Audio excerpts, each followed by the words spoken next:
seguir adelante. Bueno, buenas tardes de vuelta a todos y todas. Muchísimas gracias por estar acá con nosotros en una nueva reunión de nuestro instituto. Hoy tenemos un público numeroso y le damos la bienvenida a nuestro expositor de hoy, que es Eduardo Andrade Rivas. Lo voy a presentar para los que no lo conocen. Es profesor titular de la Facultad de Derecho de la Universidad de Desarrollo, Chile. Es máster en Derecho Constitucional de la Universidad de Salamanca, España. Es máster en Instituciones Políticas Europeas de la Universidad Castilla-La Mancha, España. Es máster en Derecho Público de la Universidad de Educación a Distancia de España.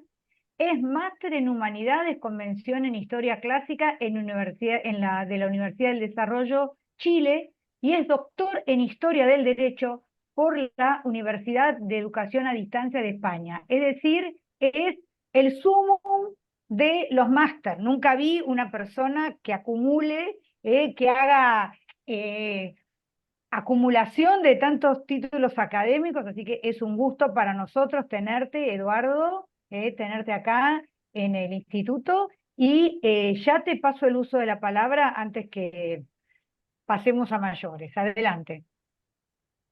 Muchísimas gracias a la profesora Kruger y a todos nuestros invitados que nos están escuchando y viendo. Les quería agradecer por su gentileza de escucharnos en esta tarde de día jueves. Yo estoy conectado desde el sur de Chile y los escucho y los veo muy bien, ¿ya? Ahora, el propósito de esta conversación que queríamos tener, me había indicado bien la profesora Kruger, era hacer una pequeña presentación y después tener la oportunidad de poder conversar, ¿no es cierto? Ya que es tal vez lo más interesante que tienen estas reuniones del instituto. Eh, Le quiero presentar un tema que me correspondió desarrollar hasta hace un par de meses atrás, con el propósito de completar un libro que envié ya a las editoriales de España. Ya ustedes saben lo que demora, ya lo que tarda en publicarse un libro en España, sobre la ciudadanía romana, ¿ya? Es una línea de investigación que he tenido hace varios años atrás. He ido desarrollándola de a poco, y había un punto que me habían pedido que yo desarrollara, que era el paso de la República al Imperio desde el punto de vista de la expansión de la ciudadanía romana. Y es lo que les quiero presentar a continuación. No sé si será posible, Viviana o Leandro, que me permitan compartir el material. Ustedes me dicen cuando se pueda. Leandro, a ver si vos que estás de anfitrión podés hacerlo. Si no, no es necesario, porque lo tengo impreso, si no, no No, no pasa hay nada. problema. Leandro, ¿lo podés poner como...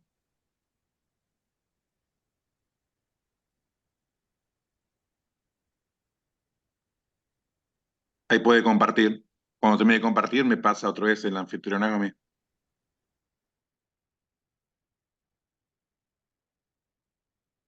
Perfecto, ahí estoy compartiendo. Me da la impresión de que ustedes ya lo ven. Perfecto, muchas gracias. Bien, vamos a dejar la pantalla grande con el objeto de que podamos. Este, eh, la tesis que desarrollo en este estudio, en el libro que les insisto, acabo de terminar, y en esta parte, es que la ciudadanía romana poco a poco fue desarrollándose, fue transformándose más allá de sus orígenes políticos, en una categoría de carácter cultural, ¿ya? Teniendo presente que para los romanos lo importante es que la persona, ya que accedía a la ciudadanía, llegara a ser romano desde el punto de vista mental, comportarse como romano, pensar como romano, defender la cultura romana, e incluso algunas manifestaciones completamente externas, como vestir la toga romana, hablar en forma propia el latín. Todo eso conforma un conjunto de creencias que era en el fondo el considerarse romano, pese a no tener ninguna gota de sangre itálica en las venas, ¿ya? Es el tema que, no, que, insisto, me ha llamado la atención desde hace algún tiempo atrás. Bien, les quiero presentar, si es que alcanzamos, tenemos un tiempo muy acotado. eh, eh, es conveniente que recordemos un par de cosas que todos nosotros sabemos, ¿no es cierto? Cómo era la organización social desde el punto de vista de los derechos políticos en el mundo antiguo, y luego vamos a pasar, evidentemente, ¿ya? Echemos entonces un pedacito de lo que podemos decir, ¿ya? Hay una contraposición que viene ya muy desarrollada en los escritos del el famoso profesor italiano Arnaldo Momigliano, ¿ya? Momigliano concibe esta contraposición en estas dos categorías que son la ciudadanía por una parte, la plenitud de los derechos políticos por una parte y la esclavitud, ¿ya? En el mundo antiguo, en las primeras civilizaciones, casi no hay categorías intermedias, ¿ya? Y por lo tanto, o tenemos la plenitud de los derechos, somos parte de la sociedad, o somos considerados poco menos que esclavos, considerados más bien tolerados en la medida en que podemos, podemos dar algún tipo de contribución positiva a la ciudad que nos ha recibido, ¿ya?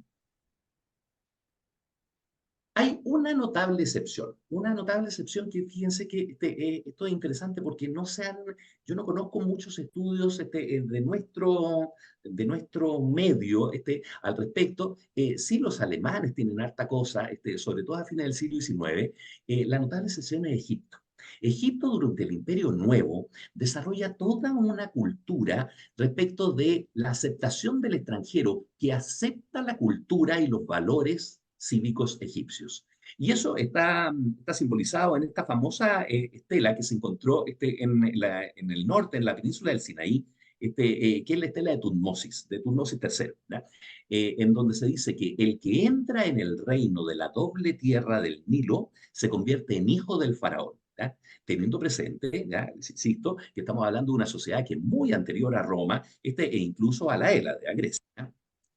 Conocemos, por supuesto, me da la impresión de que todos ustedes tienen que conocerlo tan bien como yo, el caso de Atenas, ¿cierto? En el caso de Atenas, nosotros tenemos una porción muy acotada, muy reducida de la población que es la poseedora, es la legítima detentadora de los derechos políticos, lo que nosotros llamamos los polites, ¿ya? Y que luego vamos a considerar ciudadanos en el caso de Roma. Y adquirir la ciudadanía, en el caso de Atenas, es una condición prácticamente imposible. Adquirirla con posterioridad al nacimiento fuera de los límites de la ciudad es una cosa muy compleja y, de la misma manera, es muy complejo dejar de ser esclavo, ¿ya? Las condiciones para las cuales nosotros podemos libertar a una persona, manumitirla, son prácticamente imposibles de conseguir en la sociedad helena, ¿ya? Eh, Hablamos esto, como les decía, en Egipto parece ser, ¿ya?, que aproximadamente en el siglo XII antes de Cristo ya tenemos bien configurada esta situación en donde el que adquiere la forma de pensar, el que adquiere la manera de comportarse como egipcio, se transforma en un egipcio, ¿ya? Y es una cuestión que resulta interesante porque después nosotros tenemos el helenismo que llega a Egipto de la mano de Alejandro, ¿ya? De Alejandro Magno. Y el helenismo, fíjense, significa un retroceso, significa una vuelta a separar la sociedad en dos grupos que son manifiestamente muy diferentes y por supuesto que no hay forma de transitar con facilidad entre esos dos grupos. Los egipcios, por una parte, la gran masa indígena y por otra parte esta pequeña élite de origen macedonio, griego, ¿no es cierto?, que está en la corte de los Ptolomeos en Alejandría, ¿ya? De manera que Egipto pierde esa condición de acoger al que piensa y se comporta como egipcio, y volvemos a tener una sociedad estratificada, categorizada, ¿ya? Que es lo que los romanos después van a poder apreciar cuando lleguen a Egipto y se le conquisten los tiempos de agua. La polis de la Hélade no eran diferentes de otros pueblos de la antigüedad, ¿ya? Tenemos claro ya en nosotros que el extranjero, se recuerdan esta palabra que suena hasta un poco peyorativa, el meteco, tiene prácticamente ningún derecho, salvo los que corresponden a una persona que es valorada en la medida que presta algún servicio, ¿ya? Y para estar, ¿ya? El caso, por supuesto, más conocido por nosotros es el caso de Aristóteles. Aristóteles, que proviene de una vieja familia de la aristocracia ateniense, tiene la mala fortuna, ¿no es cierto? A la madre parece ser que se le adelanta el parto y nace en este balneario que estaba cercano a Atenas, que era Estágira. Y de ahí viene esta expresión un poco despectiva que nosotros usamos sin darnos cuenta del estagirita. ¿Ya? Eh, ah, Recordemos que Aristóteles llega a ser un verdadero virrey de Atenas en el tiempo de Alejandro. ¿Ya? Pero cuando se tiene conocimiento de la muerte de Alejandro Magno, Aristóteles pone pies en polvorosa rápidamente, porque, como él mismo dice, según la biografía que nos ha dejado Plutarco, quería prevenir que los atenienses cometieran un segundo atentado en contra de la filosofía, después de la condena de Sócrates, ¿cierto? ¿Ya? Aristóteles va a ser siempre tolerado en Atenas, pero nunca va a ser considerado uno de ellos. ¿Ya? Por eso el panorama del helenismo creado por Alejandro fue un modelo que rompió con todo esto. ¿Ya? El helenismo de Alejandro es un fenómeno de carácter cultural, de carácter mental, que se adapta mucho, evidentemente, a su tiempo. ¿Ya? Decimos esto ¿por qué? Porque nos encontramos con una sociedad en la mente de este hombre extraordinario, ¿ya? Una sociedad que querría hacer una fusión de culturas, una fusión de valores, de carácter social, que por supuesto no era muy entendida ni por los hombres de Alejandro ni por el resto de la población, pero por supuesto ya representaba lo mejor de los ideales de la paideia griega y del helenismo. En este sentido, nosotros podremos decir que Alejandro se adelantó muchísimo a su tiempo. ¿Ya? Esta idea, ¿ya?, de que es posible integrarse en una sociedad compartiendo sus valores culturales es una cosa que después, por supuesto, va a estar en Roma. ¿Ya? Bien, y pasemos a Roma. Ya tenemos que llegar rápidamente lo que podemos decir. Recordémonos que la historia romana, la historia que nosotros podemos decir, que tenemos alguna constancia escrita, es no anterior al siglo III. ¿Ya? Estamos hablando de los escritos de Quinto Fabio Pictor y algunos historiadores romanos más, que son los que primero empiezan a separar la tradición, la leyenda, la mitología de los hechos políticos que interesan. ¿Ya?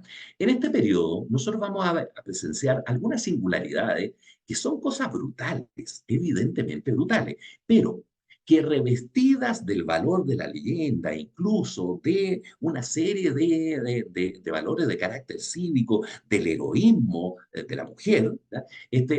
Van a representar algo interesante para nuestro tema, ¿ya? El rapto de las Sabinas. Ustedes comprenderán que el rapto de las Sabinas es una cosa brutal, ¿ya? Pero el romano lo aprecia como el fenómeno de que no tenemos a la población que nos dé la siguiente generación de romanos, incorporamos forzadamente esta población de mujeres a la sociedad romana y rápidamente son consideradas parte de esa sociedad. ¿Ya? Esta idea entonces de que traemos de afuera a alguien y lo hacemos romano, es una idea que está prefigurada en las primeras etapas de la historia o incluso del mito, de la leyenda romana. ¿Ya? Tenemos, por supuesto, una pequeña base histórica. Ya está más o menos claro la figura de Numa Pompilio, el segundo rey romano, ya que de acuerdo a los anales de Tácito, ¿ya? Es un sabino, ¿ya? Es un hombre que viene de fuera de la frontera, que los romanos lo traen, lo eligen como rey, y bueno, es el fundador de la gens Claudia. ¿Ya? Mejor ejemplo que ese es difícil encontrar. Un hombre que es completamente extraño, un hombre que es de fuera de lo nuestro, es incorporado dentro de lo nuestro, es considerado como uno de nosotros y nada menos que les deja la religión. ¿Ya? De manera que estamos en presencia de una figura que es también otro hito, otro ejemplo de esta incorporación de el extranjero, el que puede ser una figura que puede generar cierta reticencia, pero para el romano es valioso y se le incorpora. La romanización de los pueblos itálicos, por supuesto, va a culminar con este proceso, con la concesión de la ciudadanía, y la romanización de la que vamos a hablar enseguida ya tiene mucho que ver con esto que estamos diciendo. Cuando la República se expande primero dentro del hinterland, ¿no es cierto?, de la península italiana, y luego fuera de ella con el objeto o sea, perdón, con motivo de las guerras púnicas, se producen dos fenómenos que son paralelos, pero de velocidades diferentes.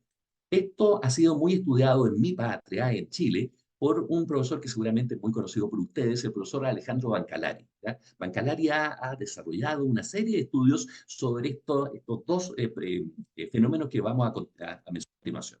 En primer lugar, el imperialismo, la expansión territorial, ¿no es cierto? La incorporación forzada de los pueblos que van a ser sometidos, ¿no es cierto?, al poder de Roma. Por otra parte, la romanización.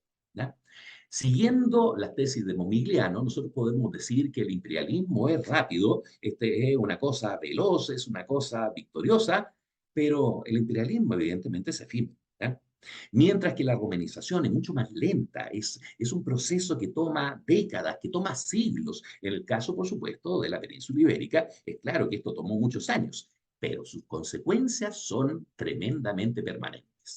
Tenemos un caso también bien interesante. La romanización no es un proceso que nosotros podamos decir que es homogéneo.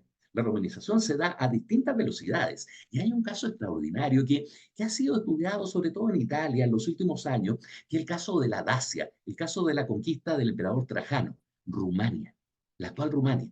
Fíjense que entre el término de las guerras dacias con la conquista de la capital, Sarmisegetusa, por parte de Trajano, en 20 años, o sea, durante el gobierno del emperador Adriano, ya tenemos ciudades con gente que se viste con toga y que habla latín.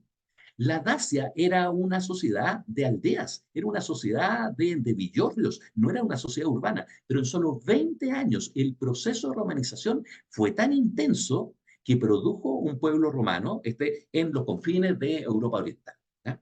Yo creo que es un caso interesante analizar el caso rumano una vez. ¿Ya?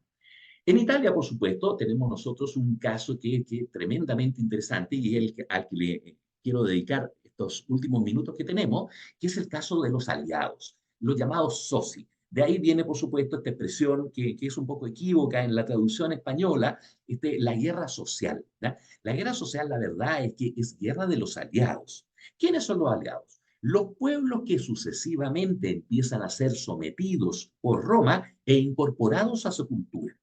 Y tan incorporados a la cultura son que finalmente se transforman en romanos que están fuera de la frontera de la ciudad de Roma. ¿Ya? La guerra social, ¿ya?, es el intento de estos aliados de obtener un reconocimiento por parte de Roma de su condición de romanos.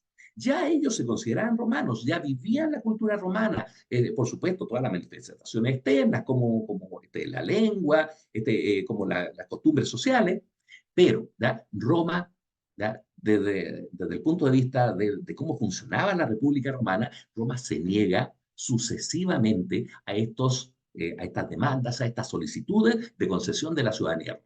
¿Ya? Y por lo tanto llegamos a un periodo de crisis, ¿ya? Y esa crisis se expresa en el estallido de esta guerra de los aliados sociales, ¿ya? Recordemos también otra cosa, es interesante verlo, la guerra social estuvo a punto de ser perdida por Roma, los aliados estuvieron a punto de ganar, ¿ya? Y estuvieron a punto de ganar precisamente porque eran tan romanos que tenían un complejo, ¿ya?, sistema de organización militar que estaba basado en la organización militar romana, lo conocían a la perfección y por lo tanto Roma tiene mucho problema, el Senado romano tiene que poner mucha de su energía y buscar a líderes militares que fueran realmente talentosos para poder vencer a los aliados. La guerra se da en un conjunto de campañas que suceden a lo largo de 3 años y la verdad es que Roma en algún momento está muy complicada. Y finalmente, esto es una cosa tan paradójica, ¿no es cierto? Ya Deus ex machina les ponía a ellos, casi por intervención divina, ¿ya?, casi por intervención de los dioses, como lo recordaba Viviana al comienzo, tenemos que Roma logra vencer y en su conquista, en su victoria, termina reconociendo lo que los aliados buscaban al comienzo, que era el reconocimiento formal de su condición de ciudadanos romanos. Esta es una cuestión interesantísima, porque ustedes comprenderán que el bando perdedor es finalmente el bando que obtiene lo que había buscado con motivo de la guerra. Ahora, alguien podrá decir, bueno, mire, lo que pasa es que Roma quería salir rápidamente de este tema, digamos, de este conflicto, ya Roma estaba metida en otros conflictos muy complicados, y finalmente queríamos dar esta ciudadanía. Pero es una cuestión de carácter simbólico. ¿Ya? El romano, ¿ya? Que tiene la ciudadanía, por supuesto, en esta época todavía estamos en la época en donde se puede votar en Roma, se va a la Septa Julia, ¿no es cierto?, y se vota en los comicios, pero los itálicos no estaban buscando eso, estaban buscando el reconocimiento formal de su condición de romanos, aunque no fueran a ejercer sus derechos políticos después. ¿Ya? Eso es lo que tiene de interesante. ¿Ya? Ahora bien, cuando uno estudia la guerra púnica, uno llega a esta conclusión que da Herbst, este historiador sueco, dice, mire, la gran diferencia entre Roma y Cartago es que Cartago nunca dejó de ser una ciudad-estado, mientras que Roma, para bien o para mal, pese a ella o gracias a ella, Roma se convirtió en una nación. Y este paso, ¿ya? Este símbolo de la ciudadanía romana para los aliados es precisamente el paso por el cual Roma se termina convirtiendo en una nación. Y una nación en contra de una ciudad-estado, el desarrollo de la guerra estaba clarísimo. ¿Ya? Roma iba a prevalecer porque la cantidad de gente que compartía la cultura y los valores romanos era infinitamente mayor de lo que pudo haber tenido Cartago. Bien, fuera de los límites de Italia, los pueblos romanizados fueron incorporados, como decía, en forma muy paulatina, y eso se va dando a ritmos distintos, digamos, a lo largo de los siglos. Nosotros siempre destacamos, por supuesto, el caso que para nosotros es tan importante, que es el caso de Hispania, pero también tenemos el caso de las Galias. El caso de las Galias, la Galia, en los tiempos del Imperio, llega a ser profundamente romana. ¿Ya? Y lo mismo incluso podemos decir de la isla británica, ¿no es cierto?, de Britania, en donde cuando las últimas legiones romanas abandonan la isla en el año 410, la verdad es que la población era romana y se quedan todos ya con un signo de interrogación. ¿Por qué Roma ya abandona a sus propios habitantes, abandona a sus propios romanos?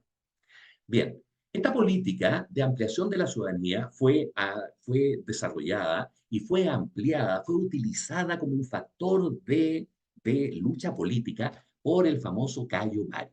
Cayo Mario, tío materno de César, ¿no es cierto? ¿Ya? Él concede la ciudadanía romana, pero esto tenía precedentes. Los procónsules anteriores a Mario habían concedido la ciudadanía romana a determinados grupos, normalmente parte de las élites de las ciudades que formaban parte del entorno romano, se iban concediendo la ciudadanía, y esto Cayo Mario lo amplía en un nivel que nosotros no habíamos conocido. Y por cierto, César, ¿ya?, va a dar un paso siguiente. César va a llevar familias romanizadas que gozaban de la ciudadanía romana en el espacio provincial, las va a llevar a Roma y las va a transformar en dirigentes de la sociedad romana. El caso, por supuesto, más conocido es el caso de la familia Los Balbos. ¿Ya? Lucio Cornelio Balbo, que es gran amigo de César, va a ser el primer hispano, no de origen itálico, pero ciudadano romano, que va a desempeñar la magistratura consular, y con él los Balbos, es decir, los hispanos, entran en el Senado romano. ¿Ya? Bien, y me quedan unos segundos para ir cerrando esta idea. Augusto, por supuesto, va a continuar esta misma política de César y de Mario, ¿ya? Y esto va a ser, evidentemente, un proceso que va a culminar ya durante la última etapa del. ¿Ya? Es especialmente importante el caso del emperador Claudio, no tenemos tiempo de recordarnos de él, pero ustedes recordarán ya este texto que está en la famosa Tábula Claudiana y también reproducido en los anales de Tácito, en donde Claudio exige, ¿ya?, en realidad, en el discurso él solicita, ¿ya?, al Senado romano que se integren en el Senado senadores romanos de origen galo. Y esto fue otra conmoción, ¿ya? ¿Cómo podía ser que los descendientes de los enemigos de Roma, los que habían saqueado Roma, pudieran integrar el Senado? Pero lo que pasa es que esos galos ya no usaban arito ni tenían el pelo largo, sino que eran completamente romanos, ¿ya? Y Claudio es también parte de esta línea, de esta política de ampliación de la ciudadanía romana, ¿ya?, de la que hemos estado hablando. ¿Ya? El último paso, por supuesto, lo dan los Flavios con el edicto de latinidad que nosotros conocemos, y por lo tanto el término de este proceso, que es en el caso de Caracalla, con la condición antoniniana de Civitatis, no tiene nada de extraño. ¿Ya? El propio Septimio Severo le había dado la ciudadanía romana a prácticamente todos los habitantes del norte de África, de donde él provenía. Por lo tanto, este es un continuo en donde Roma utiliza la concesión de la ciudadanía como una cuestión de carácter simbólico para reforzar la idea de que la persona que comparte la forma de ver el mundo romano es romana. ¿Ya? Es lo que me atrevo a decir y muchísimas gracias por haberme escuchado. ¿Ya? Viviana querida, Bueno, muchísimas gracias. Te pedimos que le devuelvas el anfitrión a Leandro. ¿cómo no? Bueno, ¿Ya? Listo. nunca la invocación a los dioses estuvo más indicada que en el caso de hoy. Por ahora, los dioses están de nuestro lado. Así que bueno, ahora los terrenales vamos a comenzar con nuestra etapa de comentarios, de preguntas, el tema interesantísimo, por supuesto, la perspectiva novedosa tuya. Y bueno, abrimos la charla del doctor Andrade Rivas a consideración de los presentes para que hagan comentarios o preguntas. Eh, por lo menos vamos a poder empezar con una porque vamos a terminar, se nos termina en 10 minutos, pero después volvemos a entrar con el mismo link. Así que no sé si hay alguna pregunta. Yo voy a abrir un poco el hielo y te voy a dejar una, porque realmente esto de la perspectiva cultural me parece muy interesante, ¿no? Nunca lo había pensado de esa perspectiva. Por eso te voy a hacer esta pregunta. Ya te voy a dar el uso de la palabra, Oscar, cuando nos volvemos a reunir. En el caso de la romanización de la península ibérica, ¿eh? Obviamente al principio con las invasiones, pero cuando se llega finalmente, ¿no?, a la concesión de la ciudadanía con Caracalla y todo lo demás, podemos decir que esos habitantes, esos ciudadanos romanos de la península ibérica, tenían la mentalidad romana, habían logrado adquirir la cultura y los valores de los romanos. Mira, Ahí está la pregunta. la pregunta, por supuesto, Viviana, este intercambio es siempre tan agradable, digamos, ya, preguntas complejas, ya, no me necesitaría un semestre. Pero hay un par de cosas que podemos decir. La romanización de la península, recordémonos que avanza a distintos niveles también. Dentro de la península ibérica, nosotros tenemos zonas que fueron romanizadas en una forma mucho más expedita, que es la parte del sur, la bética. ¿Ya? Pero la parte del norte, ¿ya? Requiere de más tiempo. ¿Ya? Recordémonos que las campañas de César en el norte, ¿ya? En lo que nosotros llamábamos la Tarraconensis, son campañas que son todavía medias complejas y César toma la decisión de conceder ciudadanía romana siempre a élites de ciudades que son aliadas de Roma. ¿Ya?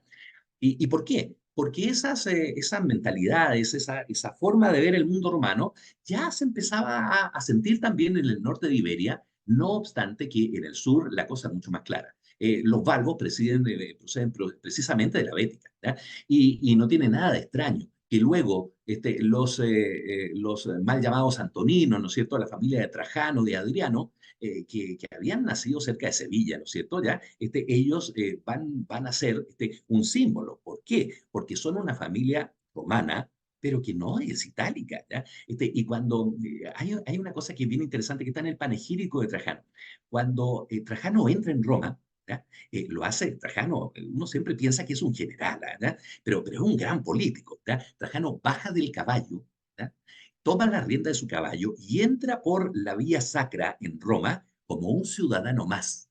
Y Roma se viene abajo con la gente que lo aviva, digamos, que lo aplaude, porque él demostraba, ¿ya? No teniendo ninguna vinculación de carácter genético con Roma, que era un romano más. Y por eso después el Senado romano le va a dar este título, ¿cierto? Del Optimus Princeps, del mejor de todos los gobernantes. ¿Ya?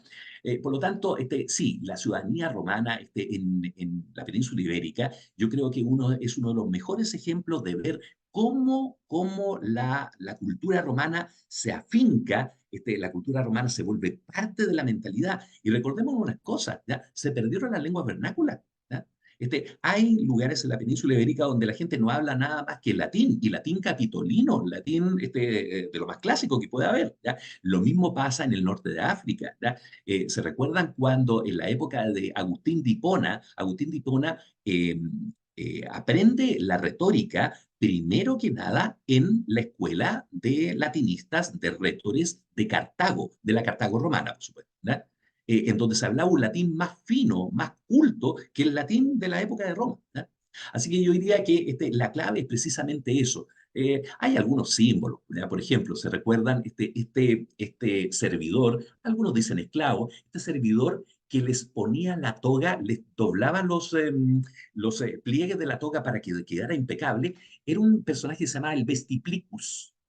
Y parece ser que los romanos al comienzo tenían, si una persona no usaba la toga con corrección, esto era socialmente mal visto. Entonces, el Vestiplicus era un personaje importantísimo porque su amo, la persona que contrataba sus servicios, garantizaba de esa manera que se presentaran de la ciudadanía vestido como romano. Da lo mismo el origen que tuviera. ¿Ya? Bueno, Es lo que me atrevo muchísimas a decir. gracias. Muchísimas gracias por la respuesta. Ahora sí, nos quedan pocos minutos, entonces salimos y volvemos a entrar. Leandro, te voy a dar también de vuelta el comando por las dudas que para asegurarnos de la grabación. Bueno, nos vemos en unos minutos.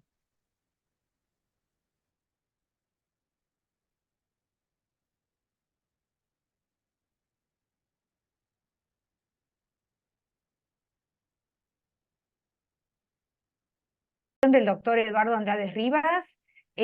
Adelante, había una pregunta de Oscar. Oscar, ahí hay gente que todavía no entró. Leandro, fíjate, yo deshabilité la sala de espera, pero bueno, ahora no sé si vos le podés dar ingreso. Oscar Augusto Sotomayor, hay 4 personas en sala de espera.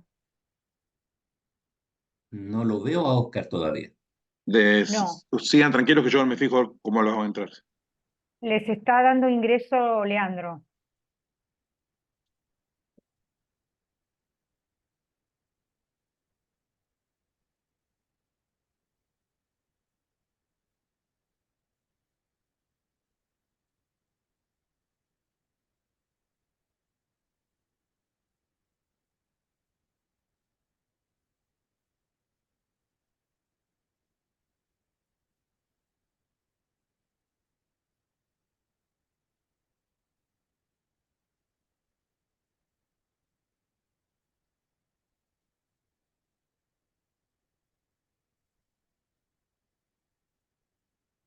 Ahí está Augusto ya, ¿eh?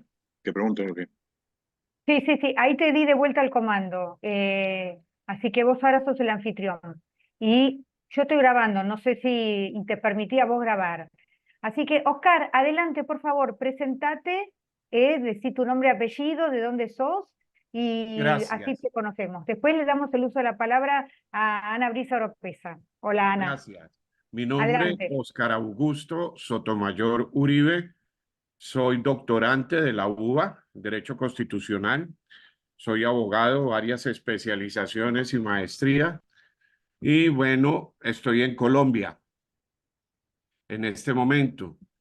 Para completar la respuesta del exponente, 3 grandes emperadores nacieron en lo que era la Ibérica, que fueron Trajano, Adriano y Teodosio I el Grande, que además fue un atleta maravilloso. Jugaba fútbol y fue pues lo que podemos decir hoy un campeonazo. Pero bueno, el fútbol de esa época. Mi pregunta es la siguiente. Leyendo la historia de San Pablo, él era ciudadano romano, por eso es que no lo podían juzgar los judíos. Mi pregunta es, así como hemos visto en películas como Ben-Hur y la vida de San Pablo, estos socios o soci eran, ¿por qué tenían esa prevalencia, ese beneficio siendo judíos? Más aún porque los romanos no los querían mucho, pero respetaban esa, digámoslo así, esa condición de ciudadanos romanos. ¿Cómo se les daba a ellos? No he podido entender por qué he tratado si los padres era que tenían que ser romanos de cuna o no lo eran, o cómo era esto, perdón. Viviana, ¿procedemos con con la respuesta de inmediato o esperamos a Ana Brisa? Sí, no, contestar, Ya, después le perfecto. damos el uso de la Perfecto. palabra a Ana. Mira, la consulta que hace Óscar Augusto me parece también de gran interés. ¿Ya? Las concesiones podrían ser de distinta naturaleza. En el caso de San Pablo, lo que nosotros sabemos de la familia San Pablo es que al parecer su padre o su abuelo habían obtenido la ciudadanía romana de parte de un propretor, ¿ya? Propretor de la zona de Tarso. Recordémonos que Tarso es una ciudad que estaba en lo que nosotros llamamos Asia Menor, la actual Turquía, y el abuelo o el padre de San Pablo habían obtenido esta ciudadanía mediante un decreto, un edicto de un propretor. Ahora, estos edictos también Roma, ¿ya? Los concedía por distintas razones. La familia San Pablo tenía una fábrica, creo recordar, de carpas de implementos militares, ¿ya? Eran tiendas militares, ¿ya? Entonces eran proveedores seguramente de los servicios de las legiones romanas, y en algún momento estos antepasados de San Pablo obtuvieron la ciudadanía por este edicto especial. Los propretores y procónsules tenían estas facultades. Lo que pasa es que no las usaban permanentemente.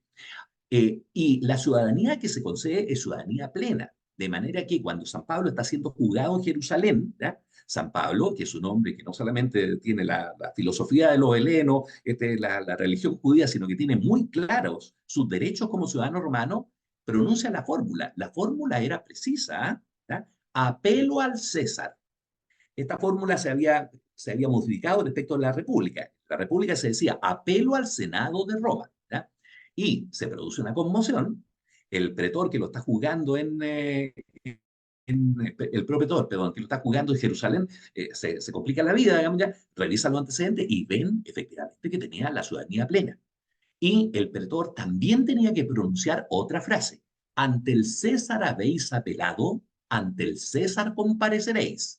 Tomaron todos los expedientes, tomaron todos los antecedentes y al propio San Pablo los metieron en la primera galera que salió rumbo a Roma y San Pablo fue juzgado en Roma por Nerón, pero no por el Nerón psicótico que nosotros conocemos. Es un Nerón joven que está recién llegado al poder, que está todavía bajo la influencia del prefecto Burro, del filósofo que era su maestro Séneca, y Nerón dice, mire, este hombre es ciudadano romano, yo no veo que haya cometido ningún delito, y Nerón ordena la liberación. Fíjense qué interesante, porque es toda aplicación de los derechos propios de la ciudadanía romana. ¿Eh? Es lo que me atrevo a decirte, Óscar Augusto. Muchísimas gracias, ¿eh? Ana Brisa, un gusto verte. Adelante, presentate para los que no te conocen. Muy bien, muchísimas gracias, Viviana. Yo soy Ana Brisa Oropesa del Instituto de Investigaciones Jurídicas de la Universidad Veracruzana en México. He disfrutado mucho la charla del doctor Andrades. Me tuve que conectar primero con el celular porque no estaba en mi oficina, pero no me la quería perder.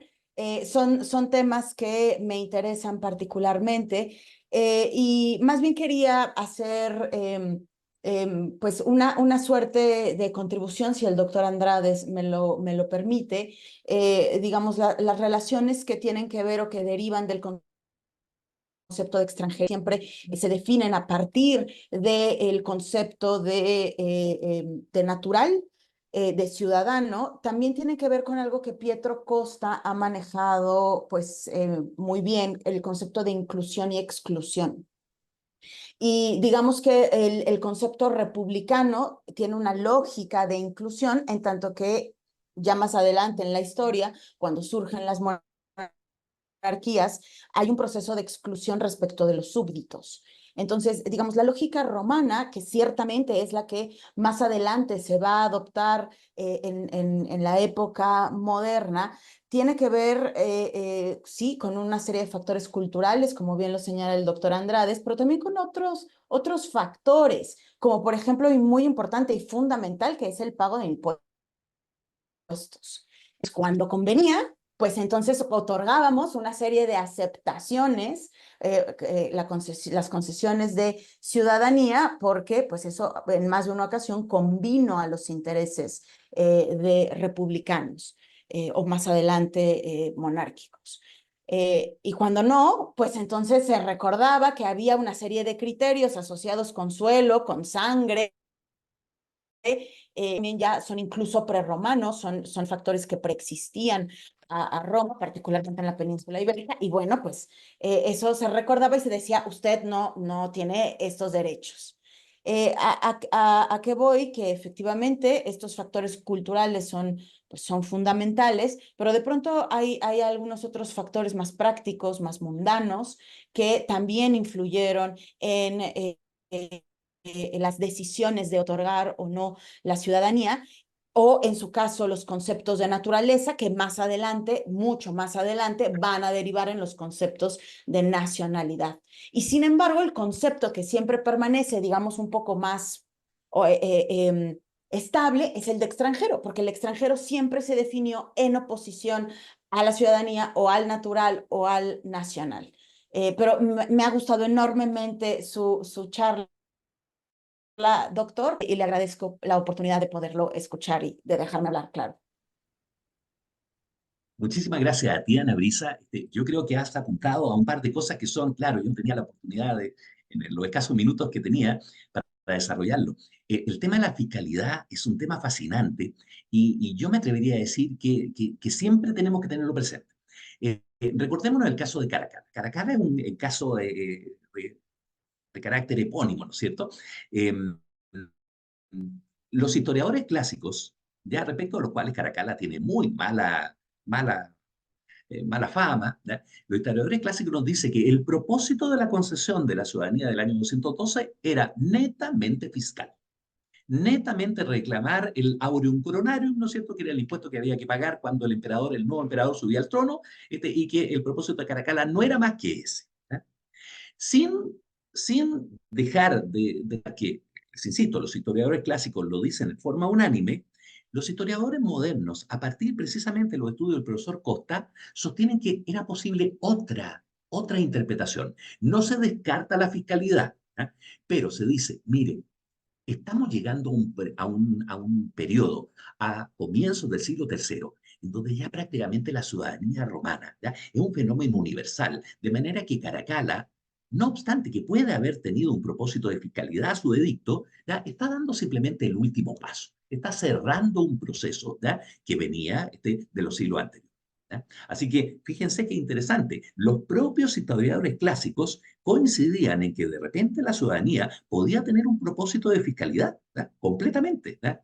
Y forma parte de un entorno en donde estos procesos son también medio complejos. Por ejemplo, ¿ya?, durante las guerras civiles de la última etapa de la República Romana, ¿ya?, hay concesiones de ciudadanía que dan los distintos bandos. ¿Ya? El bando popular y el bando de los optimates conceden ciudadanía a personajes que están más cerca del propio bando, ¿ya? Y eso después se va a generar, va a haber una especie de pasada de cuenta cuando llegue el triunvirato, y el triunvirato se recuerdan que hace esta lista de proscripciones, en el fondo, que era condenar a muerte a las personas. Muchos de estos que fueron proscritos eran personas que habían obtenido la ciudadanía del bando contrario. ¿Ya? Yo creo que es bien interesante el fenómeno, ¿ya? Y nuevamente, nos permite valorar que la concesión de ciudadanía era una cosa que iba mucho más allá de la simple cuestión de carácter político. ¿Ya? Así que muchísimas gracias, Ana Brisa. No, al contrario, qué bueno que di pie para más. Gracias, doctor. Bueno, muchísimas gracias. Seguimos abiertos a comentarios y preguntas. Yo quería hacer una observación relacionada con todo esto de que cómo los pueblos invadidos absorben la cultura del invasor, porque me da la sensación que justamente a lo que más quieren, a lo que más aspiran los invadidos es a parecerse al invasor.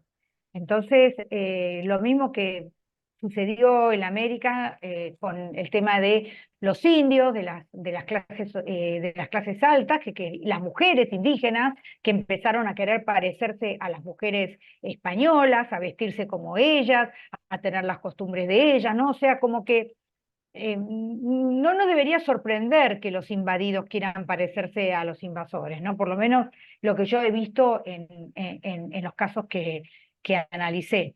Así que bueno, seguimos abiertos a preguntas. Viviana, ¿te puedo interrumpir? Lo que ¿Cómo pasa no? es que ¿Cómo el tema no? que has tocado también es realmente atractivo. La romanización se da en distintas zonas del imperio en dos niveles. Se da en el nivel que tú bien apuntas, ya, de las élites quieren ser romanas, quieren ser aceptadas, las élites empiezan a aprender latín, contratan a un profesor que le enseña latín a sus hijos y luego mandan a uno de sus hijos, seguramente al más talentoso, a educarse a Roma en los famosos Collegia Juvenum, ¿ya? Que eran centros de educación para la aristocracia provincial que eran financiados por el Estado romano. Pero junto con eso hay una romanización de carácter popular, de carácter más democrático. Funciona de una manera muy interesante.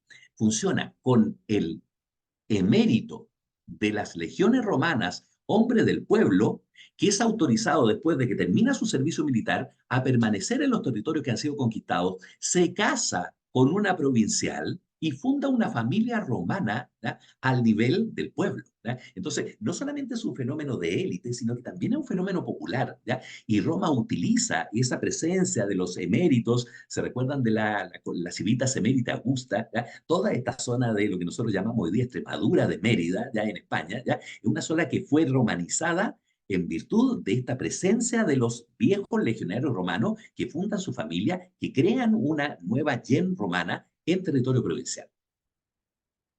Muy bien. Sigo esperando preguntas y comentarios.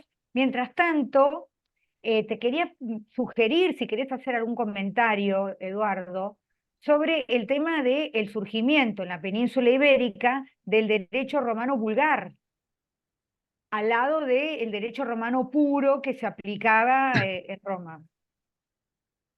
Mira, el fenómeno de la vulgarización es un fenómeno también polivalente, ¿ah? Tiene distintas dimensiones. Yo me atrevería a decir que lo que hay de vulgarización en Hispania, ¿ya? Tiene que ver con cuestiones de carácter no jurídica, ¿ya? A ver, en primer lugar, la crisis de la enseñanza del derecho en el siglo III, ¿ya? Recordémonos que los juristas romanos empiezan a ser perseguidos por razones políticas, ¿ya? La profesión jurídica se vuelve peligrosa y eso va a afectar fundamentalmente a las élites en la península ibérica, sobre todo en la zona del sur de la Bética, producto que ya no tenemos profesores, ¿ya? Eh, Contrariamente a lo que se sostiene en forma habitual, ¿ya? En Roma siguió habiendo algunas escuelas, ¿ya? De juristas, por supuesto, que son menores, que son de una dimensión intelectual muy inferior a lo que habían sido Ulpiano, Papiniano, etc. Pero en España desaparecen del todo. Entonces, ¿qué es lo que queda para la población, para el manejo de las instituciones jurídicas? O vamos a estudiar a Roma o a algún otro centro, como por ejemplo podría ser Antioquía, ¿ya? O simplemente nos quedamos con lo que nosotros conocíamos de la ley romana en los tiempos antiguos, pero por supuesto es un factor de vulgarización que se hace muy manifiesto en Hispania. Y otro factor que también tenemos que asociarlo con la misma época, con mediados del siglo III, es que empieza a notarse en Hispania la crisis urbana. Recordémonos que en Roma se acaban los yacimientos de oro y de plata, ¿ya? La gente ya no tiene el efectivo para poder cumplir con sus obligaciones fiscales y rápidamente en las ciudades en Hispania la gente empieza a escapar, la clase decurional, la clase de la élite provincial empieza a escapar de las ciudades y es un factor que en Hispania, en las Galias, se ve con mucha intensidad. No así en otras partes del imperio, pero la gente se va a las ciudades. Entonces, evidentemente, que el derecho romano, las instituciones romanas quedan entregadas a los funcionarios y los funcionarios no tienen formación jurídica, ¿ya? Es lo que me atrevo a decir. Muchísimas gracias. Hay una pregunta por el chat de una persona que no está identificada con nombre y apellido. Lo animo a que se prenda el micrófono en la cámara y formule la pregunta, si le parece. Yo no tengo problema en leer la pregunta, pero me gustaría ver a la persona que la hizo. Bueno, ahí la estás viendo, Sí, Eduardo. claro que ¿Alguna sí. variación? Me da la impresión de que es Pablo José. Oye, también es un tema tremendo. Yo siempre recomiendo la lectura en este tema en particular de la tesis doctoral de don Álvaro Dors. Recordémonos que en la época en que Dors se doctoró, no era posible editar la tesis completa, entonces él la editó por partes en distintas revistas. ¿Ya? Y en el capítulo segundo precisamente trata de el insoluble tema, lo vamos a decir así, ¿ya? El insoluble tema, ¿quiénes son los dediticios? ¿Ya? Recordémonos, se concede la ciudadanía romana a todos los habitantes del Imperio Romano con la excepción de los dediticios y los derechos de las ciudades. Eso es lo que dice el papiro de Gizeh, ¿ya? ¿Quiénes son los dediticios? Tradicionalmente, la tesis más habitual es que los dediticios son los soldados vencidos, de pueblos vencidos, que han sido despojados de sus derechos y por lo tanto los asociamos con con los esclavos. ¿Ya? Pero la cosa es más compleja, ¿ya? De lo que uno puede ver a primera instancia, y Dors hace una serie de distinciones entre algunos de edificios, los de edificios Giuliani, etcétera, ya con el objeto de ir precisando quiénes son. Mira, ahí nos dice Pablo que está en el móvil y por eso no puede activar la cámara. ¿Ya? No te preocupes. ¿Ya? Entonces, Dors nos hace algunas distinciones que son interesantes para decir que el grupo de edificio, la verdad, era más acotado, más pequeño de lo que uno pudiera pensar. Y por lo tanto, la concesión de la ciudadanía por parte de Caracalla fue mucho más universal de lo que uno puede pensar en un comienzo. Recordémonos también otra cosa. Perdón, se me va la esclavitud de carácter general, esa esclavitud masiva, ¿ya? Va en retroceso en el siglo III. ¿Ya? Recordémonos que la esclavitud asciende en Roma de la época de la Tercera Guerra Púnica, cuando la población cartaginesa es vendida toda como esclava, ¿ya? Se mantiene esa esclavitud de carácter masivo durante varias décadas, pero luego empieza a disminuir, y empieza a disminuir por los costos asociados al sistema esclavista. Acuérdense que la economía esclavista es una economía extremadamente poco rendidora, es una economía muy deficiente desde el punto de vista de la producción, y por lo tanto ya no era tan fácil tener masas de esclavos en el siglo III. ¿Ya? Entonces, esta categoría de dediticios, les insisto, no es un problema que podamos ver con facilidad hoy día, pero por lo menos los trabajos del profesor Doss nos dicen que fue una categoría bastante más acotada de gente. ¿Ya?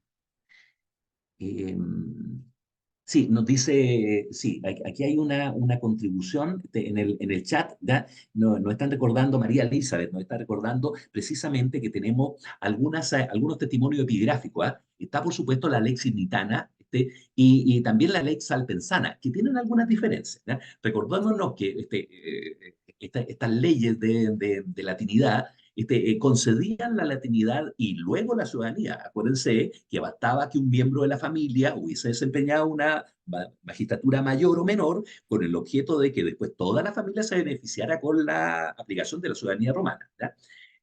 Así que ahí tenemos efectivamente, eso es completamente cierto. ¿Ya? En Roma va jugando con estas concesiones de latinidad que se traducen finalmente en ciudadanía. ¿Ya? Bueno, muchísimas gracias. Nos estamos dando cuenta que la gente está tan interesada en esta charla y en nuestras charlas que maneja mirando y escuchando la charla, se esconde en el trabajo a riesgo de perder su trabajo, está en las salas de espera del médico, en fin, en los lugares más insólitos está escuchando las charlas de nuestro instituto. Así que nos pone muy contentos porque eso habla bien de nosotros, habla bien de nuestros expositores, pero bueno, la salud y la seguridad ante todo. Así que nada de manejar mirando, escuchando al doctor Andrade, ni hacer ninguna de esas locuras. Ahora hay nieve en Bariloche, la gente está esquiando, nada de esquiar y escucharnos a nosotros, no, una sola cosa por vez. Bueno, nos quedan unos minutos también, si alguien quiere hacer algún comentario, alguna pregunta más. La verdad que un lujo esta charla tan interesante, tan despertando tanto interés y tanta curiosidad, ¿no? Sugestiva, como dice el doctor Abasolo, una charla tan sugestiva. Viviana, perdón Sí, que te interrumpa nuevamente. Mi compromiso es que les voy a hacer llegar, cuando se edite el libro, les voy a hacer llegar un par de ejemplares para que ustedes los tengan en el instituto. excelente, muchísimas gracias, muchísimas gracias. Bueno, Si no hay más preguntas, iríamos cerrando para, bueno, aprovechar que finalmente los dioses estuvieron de nuestro lado y pudimos finalizar armónicamente esta charla. Agradecerte muchísimo, Eduardo. Fue providencial ese café que tomamos en el Congreso del Instituto Internacional de Historia del Derecho Indiano, donde nos conocimos, conocimos nuestro trabajo, y entonces surgió la posibilidad de invitarte, como ha sucedido con tantas otras personas que están acá, Ana Brisa, pues, que ya nos conocíamos de otro Congreso de Derecho Indiano, con Salvador Latorre, que nos vimos en Alicante, que asistió a una charla que yo di. En fin, no quiero dejar de mencionar a nadie, pero bueno, personalmente es una alegría enorme para mí en reencontrarme todos los jueves o cada tanto con gente tan querida y con la que comparto tantos desvelos.